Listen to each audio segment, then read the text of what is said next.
وہ شیر خدا کی بیٹی کی حیثیت سے، فاطمۃ الزہرا کی بیٹی کی حیثیت سے، لیکن جیسے ہی بچوں کا لاشا آیا تو بچوں کے لاشے کو دیکھ کر پھر ممتا تڑپ گئی، اور اب وہ بیٹی اور وہ بیٹی کا اپنا بہادرانہ انداز مغلوب ہو گیا، اور ماں نے بچوں کی لاش دیکھ کر جب ممتا تڑپ اٹھی تو میرے بچے کہہ کر کے رونے لگی، لیکن دوسری ہی آن میں اس ماں پر پھر ممتا کا معاملہ مغلوب ہو کر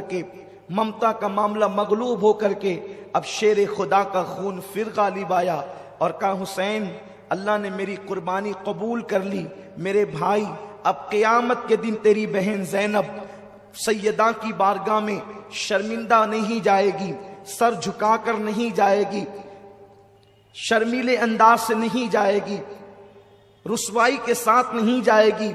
اب قیامت کے دن امی فاطمہ کی بارگاہ میں مجھے بھی سرخروئی کا تمغہ ملے گا۔ اس کے بعد ابھی بہن اور بھائی میں یہی گفتگو ہو رہی تھی کہ خیمے کے اندر سے کسی کے کراہنے کی آواز آئی، کسی کے رونے کی آواز آئی، رونے والا روتا ہے، سسکنے والا سسکتا ہے۔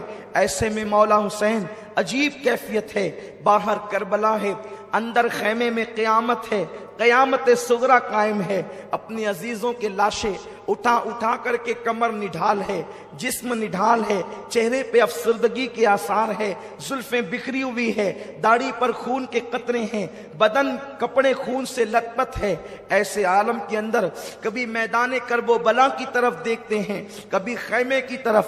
مولا حسین نے ادھر بہن کو تسلی دینا شروع کیا، ادھر خیمے سے رونے کی آواز آئی۔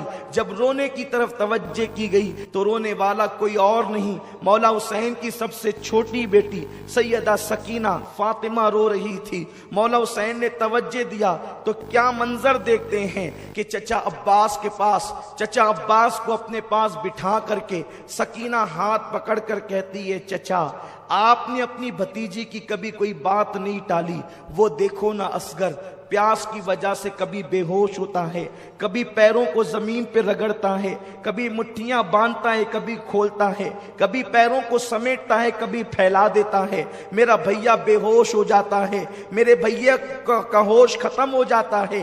میرے چچا آپ ہمارے لیے پانی کا تھوڑا سا انتظام کر دیں، اگر اپنی سکینہ کو نہ پلا سکے تو کوئی بات نہیں، لیکن معصوم اصغر کے لیے تو انتظام کریں۔ اللہ اکبر۔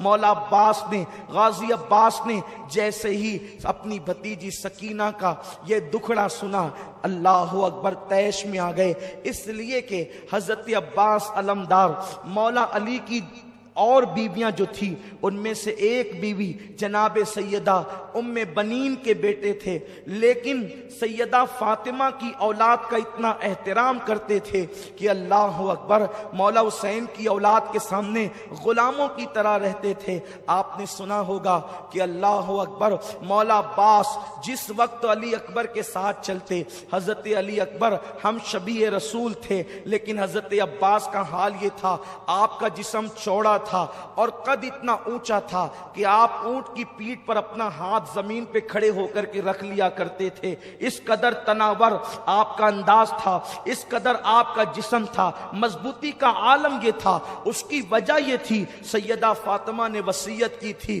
اے علی میرے بعد جب آپ نکاح کرنا تو بہادر گھرانے کی عورت سے نکاح کرنا، کیونکہ بہادر ماں سے جب بہادر بیٹے پیدا ہوں گے تو وہ میدان کربلا میں میرے حسین کے کام آئیں گے۔ مولا علی نے حضرت ام بنین سے نکاح کیا، یہ بڑی بہادر خاندان کی خاتون تھی اور خود بھی بہادر تھی۔ اللہ نے بہادر بیٹوں میں ایک بیٹا عباس ایسا عطا کیا۔ حضرت عباس کی طاقت کا عالم یہ تھا اگر وہ کسی انسان کی زلفیں ہوتی تو اس کے بال پکڑ کر کے جو ہے اپنے دانتوں میں اس کو اٹھا لیا کرتے تھے۔ یہ کوئی قصے کہانی کی بات نہیں ہے، یہ اسلامی تاریخ کا ایک باب ہے، اور ہمارے لیے تو حیرت بھی نہیں ہے ہمارے لیے تو تعجب بھی نہیں ہے، اس لیے کہ ہم تو یہ کہتے ہیں علی کا گھر بھی کیا گھر ہے کہ اس گھر کا ہر ایک بچہ جہاں پیدا ہوا شیر خدا معلوم ہوتا ہے۔ ارے جب آج تک کے جو ہے علی کے خون کی تاثیر یہ ہے تو وہ تو علی کی حقیقی اولاد ہے۔ علی فاتح خیبر ہے، کبھی زنجیر ہلتی ہے، کبھی در کانپ جاتا ہے، علی کا نام سن کر اب بھی خیبر کانپ جاتا ہے۔ قد اتنا اونچا تھا کہ بال پکڑ کر دانتوں سے انسانوں کو اٹھانا چاہے تو اٹھا لے، اونٹ کی پیٹھ پر زمین پہ کھڑے ہو کے ہاتھ رکھ لے، لیکن جس وقت حضرت عباس علمدار حضرت علی اکبر کے ساتھ مدینہ منورہ کی سرزمین پر چلتے تو اپنے گھٹنوں پہ ہاتھ رکھ لیتے اور رکوع کی حالت میں جھک جھک کر کے چلتے۔ کسی نے کہا عباس یہ تیرا بھتیجا ہے علی اکبر، اور جب تم ان کے ساتھ چلتے ہو تو جھک کر کے چلتے ہو۔ تو مولا عباس نے کہا تم دیکھتے نہیں یہ فاطمہ کا پوتا ہے اور ہم شبیہ رسول ہے، اگر میں اٹھ کر کے چلوں گا تو میرا سایہ تصویر رسول پہ نہ پڑ جائے، اس لیے میں جھک کر کے چلتا ہوں تاکہ تصویر رسول کی بے ادبی نہ ہو جائے، ہم شبیہ رسول کی بے ادبی نہ ہو جائے۔ قدر والے جانتے ہیں قدر شان اہل بیت، میرے پیارے آقا علیہ السلام کے پیارے دیوانوں، تو مولا عباس کو خاندان حسینی سے بڑی محبت تھی، اسی لیے تو مورخین نے یہاں تک بھی لکھا ہے کہ آپ امام علی مقام کے سوتیلے بھائی ہونے کے باوجود آپ نے پوری زندگی مولا حسین کو بھائی نہیں کہا، آپ نے ہمیشہ آقا مولا کہہ کر کے پکارا۔ مولا عباس جو ہے غازی عباس جب سکینہ کی آہیں سنتے ہیں، اللہ اکبر، جس کو اپنے بھائیوں سے زیادہ، حقیقی بھائیوں سے زیادہ مولا حسین سے پیار تھا، مولا حسین کی آل سے پیار تھا، آپ نے مشکیزہ کندھے پہ ڈالا، کہا سکینہ آج بھی تیرا چچا عباس، جب تیری کوئی بات زندگی میں نہ کٹی تو آج بھی تیرا چچا عباس تیری بات کٹنے نہیں دے گا۔ اور اس کے بعد مولا عباس جو ہے اللہ اکبر گھوڑے پر سوار ہوتے ہیں، اور علی کا لاڈلا، علی کا شیر گھوڑے پر بیٹھ کر کے جب جیسے ہی آگے بڑھنا چاہتا ہے، مولا حسین غازی عباس کی لگام روک لیتے ہیں۔ عباس میرے بھائی کہاں جا رہے ہو، کہاں کا ارادہ ہے؟ عرض کیا آقا سکینہ نے پانی کی فریاد کی ہے، میں اپنی بھتیجی کے لیے پانی لانا چاہتا ہوں۔ فرمایا نہیں میرے بھائی عباس، نہیں تو نہیں جائے گا، اس لیے کہ تو میرے لشکر کا غازی ہے، تیرے رہنے سے مجھے ہمت اور حوصلہ ہے، کو جو جاتا ہے وہ واپس نہیں آتا۔ غازی عباس نے کہا آقا حسین میں سب کچھ برداشت کر سکتا ہوں، اپنی بھتیجی کی فریاد کو ٹال نہیں سکتا، آپ مجھ سے امتحان نہ لے میرے آقا، میری شہزادی کے شہزادے امتحان نہ لے، میری آقا زادی کے شہزادے امتحان نہ لے، مجھے جانے دے۔ اس کے بعد مولا حسین نے جو ہے لگام گھوڑے کی چھوڑی ہے اور عباس نے ایڑ لگائی ہے۔ اللہ اکبر، غازی عباس جب چلے ہیں، اللہ اکبر، وہاں فرات کے کنارے پر پہلے دن تو 500 کا پہرا تھا، لیکن جب جنگ شروع ہو گئی تو تقریباً 2000 سپاہ کو وہاں پر کھڑا کر دیا گیا تھا۔ غازی عباس کو لوگوں نے میدان میں آتا دیکھا، لیکن میدان کی طرف سے عباس جیسے ہی فرات کی طرف بڑھے تو اس طرف لوگوں کی آنکھیں جو ہے وہ متوجہ ہو گئی کہ یہ کدھر جا رہے ہیں۔ جیسے ہی غازی عباس فرات کی طرف بڑھے تو ان سے مزاحمت کی گئی، یعنی انہیں روکنے کی کوشش کی گئی۔ مشکیزہ دیکھ کر یزیدی بے چین ہو گئے کہ اب کیا ہوگا، لیکن تاریخ میں آتا ہے غازی عباس نے جیسے ان سے مزاحمت کرنے کی کوشش کی گئی، ایک وار کے اندر 80 لوگوں کا قتل کیا ہے، 80 کو جہنم میں پہنچایا ہے۔ عباس کی طاقت و قوت کا عالم یہ تھا، گویا کہ حیدری کچار کے شیر جو ہے اپنی بہادری کے جوہر بھی دکھا رہے تھے۔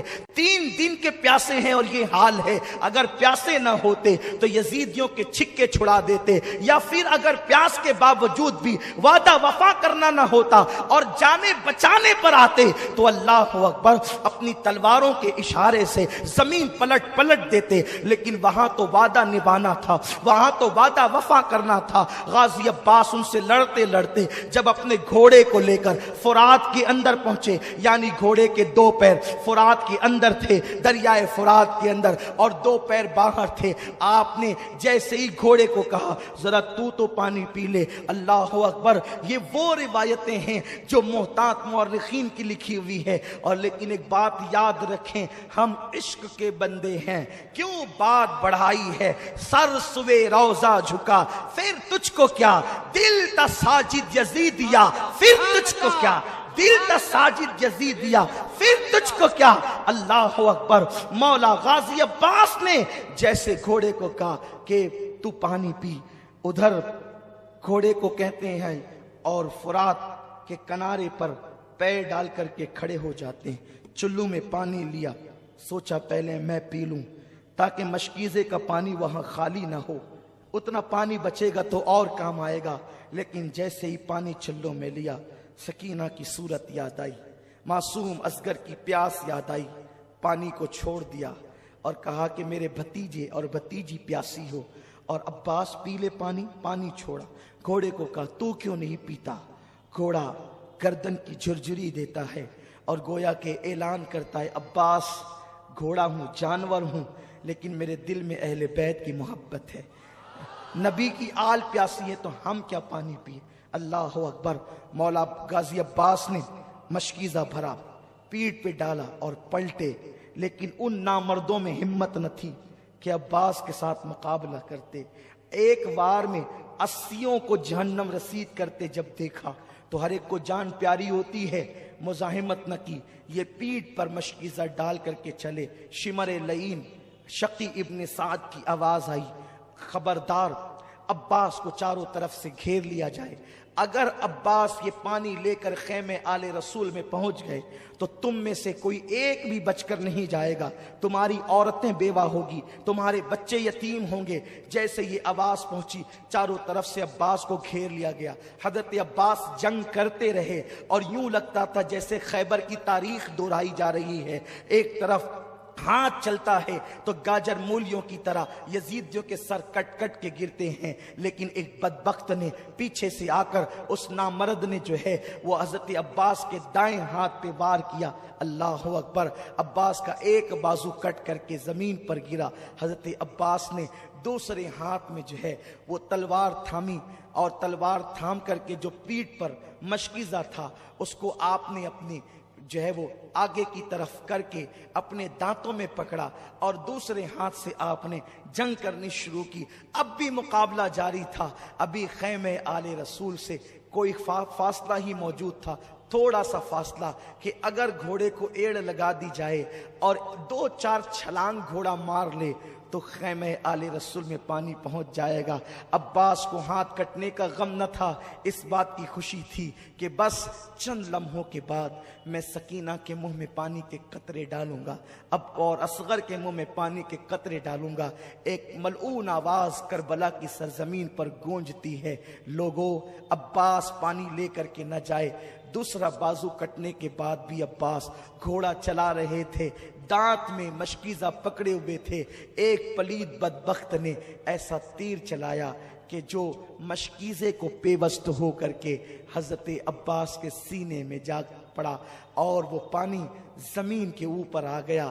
عباس پھوٹ پھوٹ کر کے رونے لگے، جان جانے کا کوئی غم نہ تھا، لیکن بات یہ تھی کہ میں سکینہ اور اصغر کی مراد کو پوری نہ کر سکا۔ اللہ اکبر، جیسے سینے میں تیر آیا عباس زمین پر آئے، آواز لگائی آقا حسین، آقا حسین اپنے غلام کی مدد کیجئے، اپنے غلام کی خبر لیجئے۔ مولا حسین نے جیسے ہی آواز سنی دوڑ کر کے آئے تو جناب عباس کو دیکھا کہ آپ کے دونوں بازو کٹے ہیں، خون نکل رہے ہیں۔ ایک تصور میں آپ کو دلانا چاہتا ہوں، ایک تصور، تاکہ کربلا کی رنگینی کو، اس داستان کی حقیقت کو محسوس کر سکو۔ اللہ اکبر، جب کوئی بائک سے گرتا ہے، جب کوئی بائک سے گرتا ہے تو وہ کوشش کرتا ہے کہ میں ہاتھ کے بل گروں، کہ میرا ہاتھ ٹوٹ جائے، میرا ہاتھ ٹوٹ جائے تو میرا سینہ محفوظ رہے، میری پیٹھ محفوظ رہے، میرا سر محفوظ رہے۔ اور بائک سے گرنے والا جب ہاتھ کے بل گرتا ہے تو وہ محفوظ ہو جاتا ہے۔ عباس تم تو ہاتھ کے بل کیسے گر سکتے تھے؟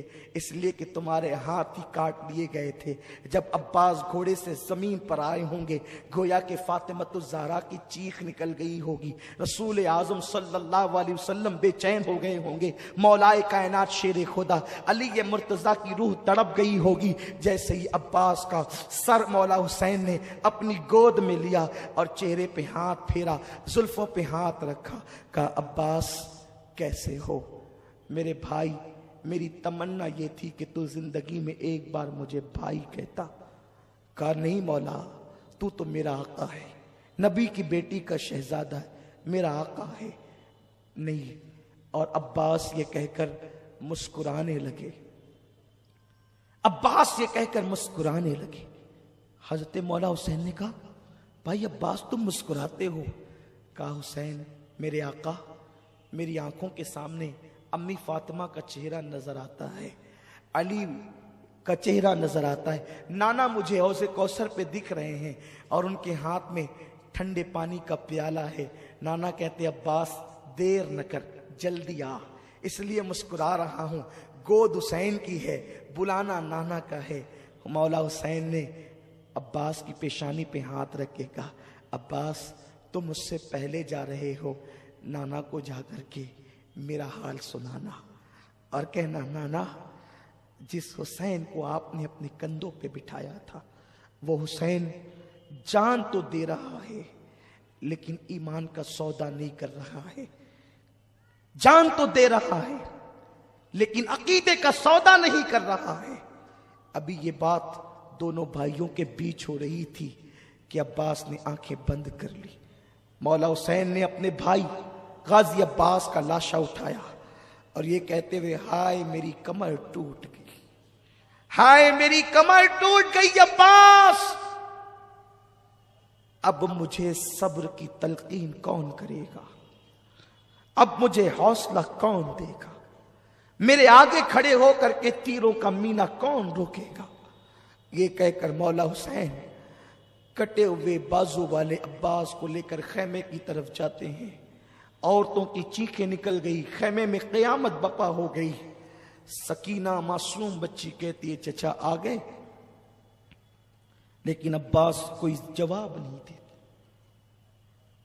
عباس کا گریبان پکڑ کر سکینہ ہلاتی ہے چچا سکینہ سے کچھ بات تو کریں، آپ نے جاتے تو کہا تھا کہ میں پانی لاؤں گا، لے آئے پانی؟ مولا حسین نے بیٹی کو سینے سے لگا کے کہا بیٹی جو دنیا سے چلے جاتے ہیں پھر وہ باتیں نہیں کیا کرتے، تیرا چچا عباس دنیا سے کوچ کر گیا ہے، اب وہ تجھ سے کوئی بات نہ کرے گا۔